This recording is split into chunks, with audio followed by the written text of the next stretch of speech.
Selamat pagi kepada Dr. Noriza dan rakan-rakan. Hari ini kumpulan kami akan membentangkan tentang box dan whisper plot. Jadi, kita akan mengenal box dan whisper box. Baik histogram dan stem and leaf plots berguna untuk memberikan gambaran ukuran tendensi sentral dan kesimetrisan data pengamatan. Penyajian grafis lainnya yang boleh merangkum informasi lebih detail mengenai distribusi nilai-nilai data pengamatan adalah box and whisker plot atau lebih sering disebut dengan box plot atau kotak plot saja. Seperti namanya, box dan whisker bentuknya terdiri dari kotak dan whisker. Seterusnya adalah contoh box. Ini adalah contoh box tersebut. Dan box plot. Box plot pula merupakan ringkasan distribusi sampel yang disajikan secara grafis yang boleh menggambarkan bentuk distribusi data, ukuran tendensi sentral dan ukuran penyebaran data pengamatan. Sekarang kami tengok 5 ukuran statistik yang biasa kita baca dari box plot. Yang pertama, nilai minimum, iaitu nilai observasi terkecil. Yang kedua, Q1, iaitu kuartal terendah atau kuartal pertama. Yang ketiga, Q2, iaitu median atau nilai pertengahan.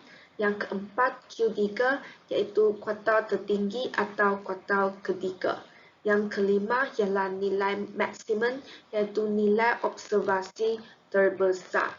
Selain itu, box juga dapat menunjukkan ada tidaknya nilai outlier dan nilai ekstrim dari data pengamatan.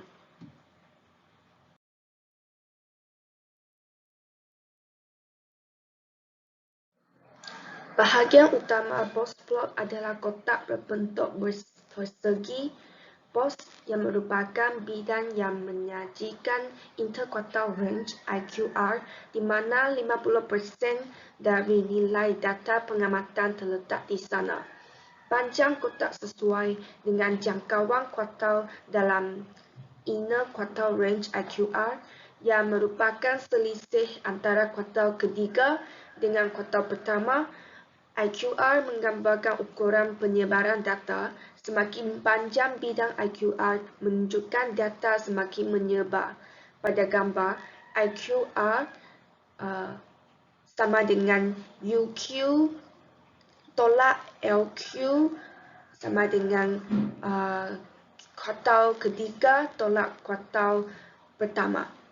Garis bawah kotak LQ sama dengan kuartal pertama di mana 25 purata data pengamatan lebih kecil atau sama dengan nilai kuartal pertama. Garis tengah kotak sama dengan median di mana 50% data pengamatan lebih kecil atau sama dengan nilai ini. Garis atas kotak UQ sama dengan kuartal ketiga di mana 75 purata data pengamatan lebih kecil atau sama dengan nilai kuartal pertama. Garis yang merupakan perpanjangan dari box, baik ke arah atas ataupun ke arah bawah, dinamakan dengan whiskers. Whiskers bawah menunjukkan nilai yang lebih rendah dari kumpulan data yang berada dalam IQR. Whiskers atas menunjukkan nilai yang lebih tinggi dari kumpulan data yang berada dalam IQR. Panjang whisker, simbol ini berganda IQR. Masing-masing garis whisker dimulai dari ujung kotak IQR dan berakhir pada nilai data yang bukan dikategorikan sebagai outliner. Pada gambar, patasnya adalah garis UIF dan LIF. Dengan demikian, nilai terbesar dan terkecil dari data pengamatan tanpa termasuk outlier masih merupakan bahagian dari box plot yang terletak tepat di ujung garis tepi whiskers. Nilai yang berada di atas atau di bawah whiskers dinamakan nilai outlier atau extreme.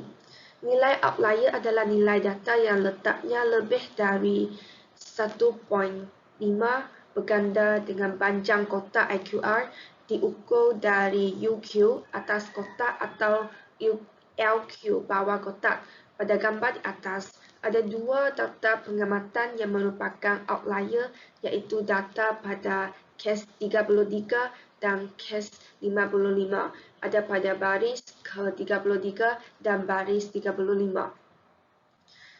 Nilai asterisk adalah nilai-nilai yang letaknya lebih dari 3 berganda panjang kotak IQR diukur dari UQ atas kotak atau LQ bawah kotak. Pada gambar di atas, ada satu data yang merupakan nilai asterisk, iaitu data pada kes 15. Seterusnya untuk kegunaan boxplot.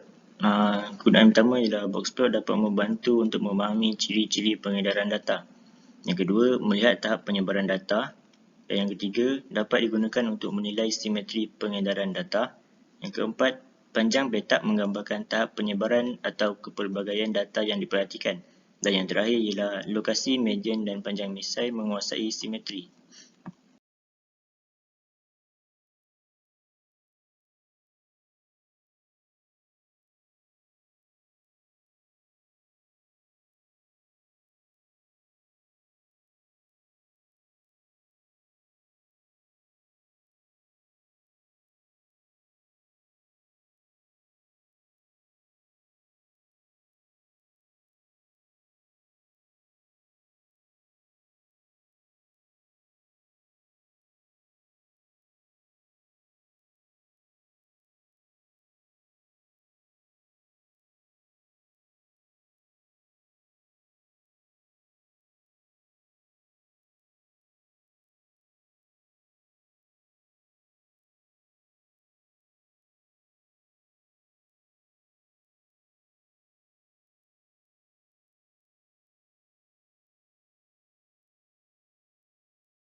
Okay, ini adalah contoh graf misai yang mana dia punya median sama. Jadi yang kita tengok kat sini contoh A ialah yang taburan normal sebab dia punya kotak sama besar, panjang dia pun semua sama.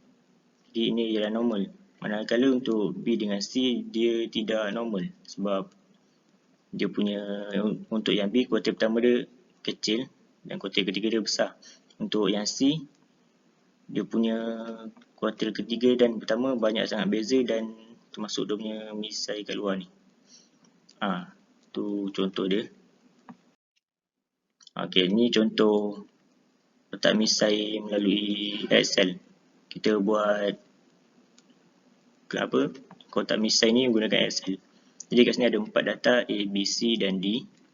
Yang mana bila kita plotkan nanti dia akan dapat macam ni .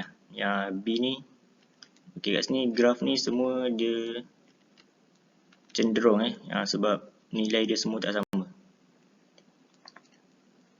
Sebab ni kuartil ketiga lagi besar dari kuartil pertama. Lepas tu misai yang kat sebelah atas lagi panjang dari yang kat bawah dan sebagainya lah.